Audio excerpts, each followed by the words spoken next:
Y la palabra de Dios nos dice en el Salmo número 8, del versículo 1 al 8, Oh Señor, Señor nuestro, cuán glorioso es tu nombre en toda la tierra. Has puesto tu gloria sobre los cielos. De la boca de los niños y de los que maman fundaste la fortaleza a causa de tus enemigos, para hacer callar al enemigo y al vengativo.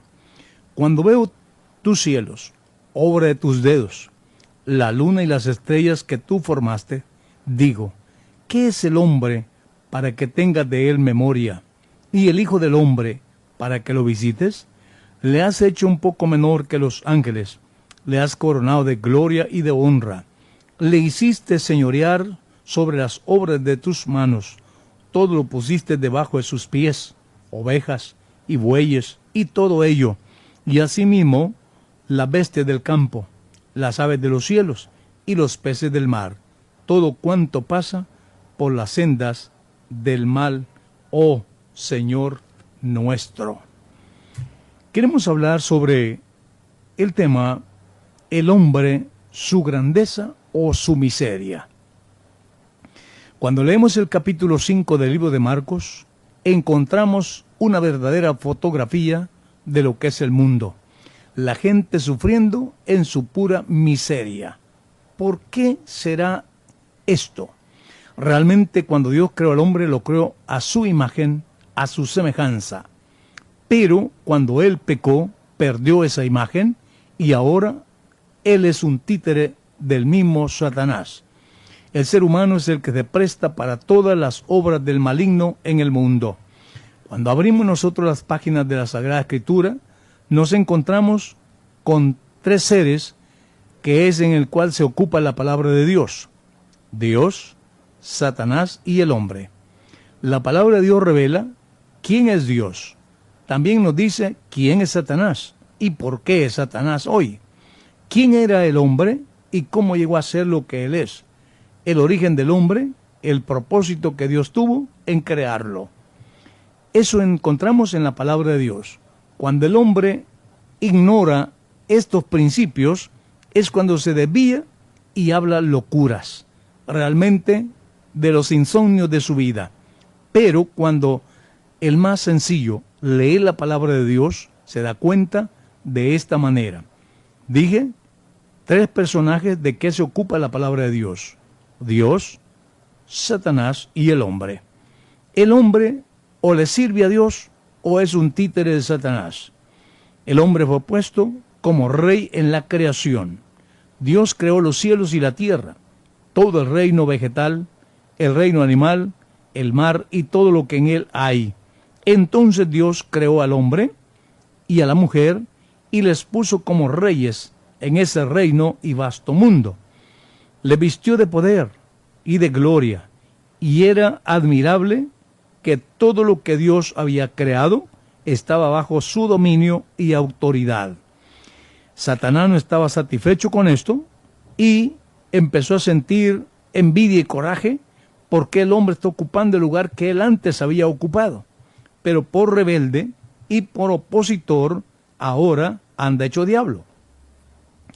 Cuando nosotros leemos el capítulo 28 del libro de Ezequiel, nos damos cuenta quién fue el que ahora se llama Satanás y diablo. Realmente Dios lo creó como un querubín, como un ángel arcángel, y era parte de tres más poderosos de la creación de Dios, que eran Miguel, Gabriel y Luz Bella. Luz Bella era el jefe propiamente de todo lo que era dar la alabanza a Dios. Y Miguel, el arcángel de guerra. Gabriel, el de los mensajeros. Pero un día vio que la manera como él estaba vestido y la tremenda autoridad que tenía, empezó a desconocer a Dios. Empezó a creer que eso era nato de él. Empezó a creer que él tenía esa capacidad, sin saber y darse cuenta que era Dios mismo quien le había dado todo esto. Y toda persona que posee autoridad debe tener una deuda con quien se la concedió, de tal manera que Cuando Satanás se le olvida esto, empieza a querer tener una igualdad con Dios. Él no está pensando en destruir a Dios. Él no está pensando en guerrear con Dios. Simplemente quiere ser un segundo Dios. Por eso él dice, subiré y haré mi trono cerca de donde está el Altísimo. Capítulo 14 de Isaías. Ahí lo encuentra perfectamente bien. Allí él delira y cuenta el sueño que él tiene y qué es lo que él va a hacer. Entonces, el propósito de él era, dije, no ser igual a Dios, sino por lo menos estar en un segundo grado. Y por estar pensando en que él quería ser un segundo Dios, ahora se convierte en un opositor, enemigo de Dios y de los planes de Dios. Y ahora anda hecho diablo. Y el Señor le dice en este capítulo 28 de Ezequiel, espanto serás y para siempre dejarás de ser. Esto es tan cierto, espanto serás. Toda persona, en cualquier lugar que usted empiece a hablar de Satanás, empieza a sentir temor, empieza a sentir miedo y empieza a sentir escalofríos.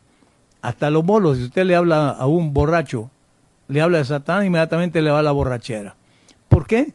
Porque realmente todo mundo le tiene miedo, porque el Señor así le dice, espanto serás y para siempre dejarás de ser. Satanás no es eterno, tuvo un principio y tendrá un final. Capítulo 20 del libro de Apocalipsis, ahí encontramos su final. Verso 10, ahí se encuentra su final. Será lanzado al lago de fuego juntamente con el falso profeta y el anticristo. Allí será lanzado. Ahora, aquí encontramos donde él se interpuso hasta engañar a Adán y hacerlo caer, quitarle esa amistad con Dios. Cuando el hombre fue engañado por su mujer, cayó en desobediencia. Vino a ser esclavo del reino de Satanás y un títere del mismo diablo. Y por este medio, Satanás cumple sus propósitos en el mundo. Jesús dijo claramente que Satanás vino para robar, matar, destruir. Juan capítulo 10, verso 10. Y aquí nota usted, el ladrón no viene sino para hurtar, matar, destruir. Pero Jesús dice, yo he venido para que tengan vida y para que la tengan en abundancia. ¿Acaso no es cierto que Satanás está cumpliendo su propósito ahora? Mire las bandas que hay en el mundo ahorita. Aquí mismo en El Salvador, notemos grupos formados para matar, para robar, para destruir. Esa es la misma obra del mismo diablo. Por eso es que los hombres sin Dios no pueden controlar esto, porque Satanás no está dividido en su casa. Diablo con diablo no se ofenden. Y por eso mismo es que no pueden controlar la situación. Se necesita autoridad de Dios para poderlo hacer. Sin esa autoridad de Dios es imposible que el hombre encuentre paz y seguridad. De tal manera que entonces necesita el hombre armarse de Dios, buscar a Dios. Pero lamentablemente, imagínense en nuestro país, en vez de buscar a Dios para la solución, vienen y beatifican a Romero. ¿Qué tiene que hacer Romero en esta situación? ¿Qué tienen que hacer todos los ídolos del mundo en esta situación? Absolutamente nada.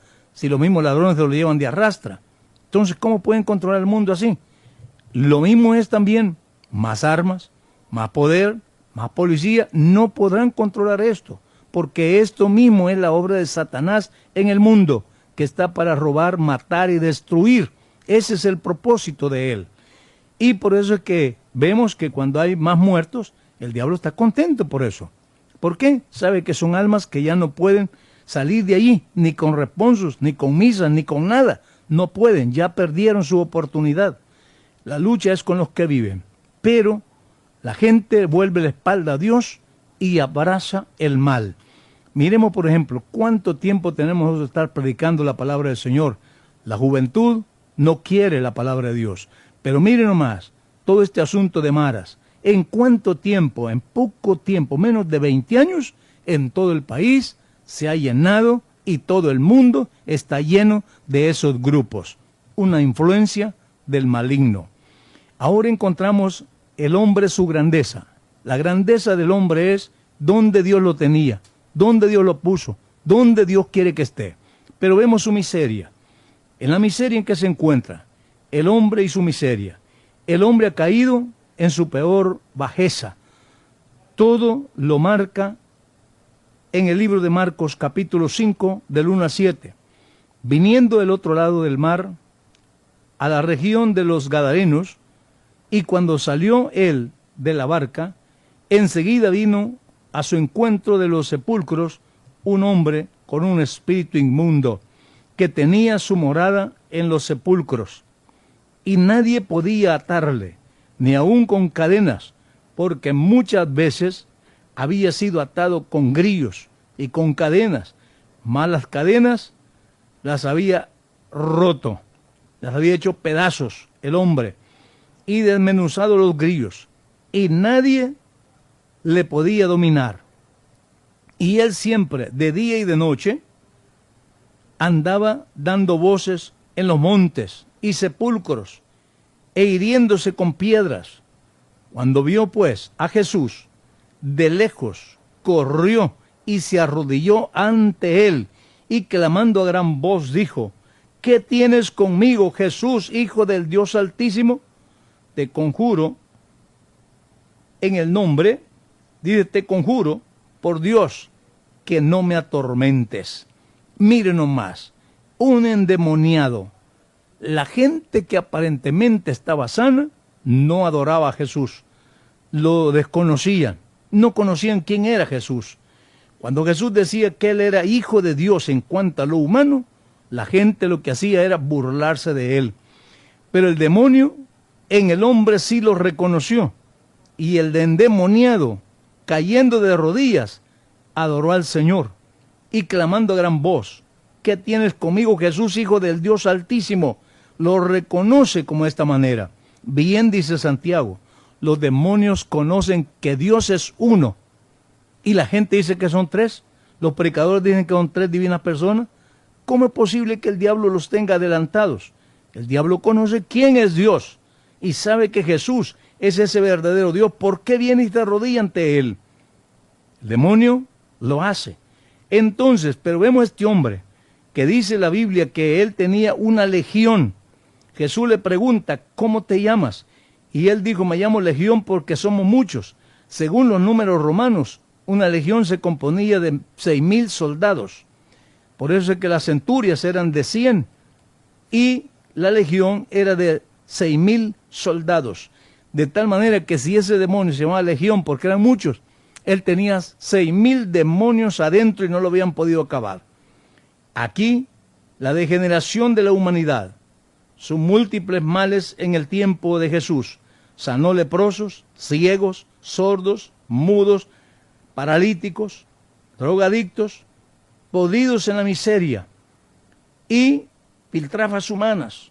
Dios quiere hacer de una persona útil, pero tiene que abandonar esa situación de vida. El hombre necesita buscar a Dios de verdad y servirle con todo el corazón. El hombre tiene una tremenda capacidad en su vida de subir a lo más alto o bajar a lo más bajo de la miseria. Pero amigo, te invito a que subas en la presencia de Dios, busques a Dios y sírvele con todo tu corazón ahora que tienes oportunidad de hacerlo. Reconoce a Jesús como el único y verdadero Dios y reconoce a Dios por su nombre. Su nombre es Jesús.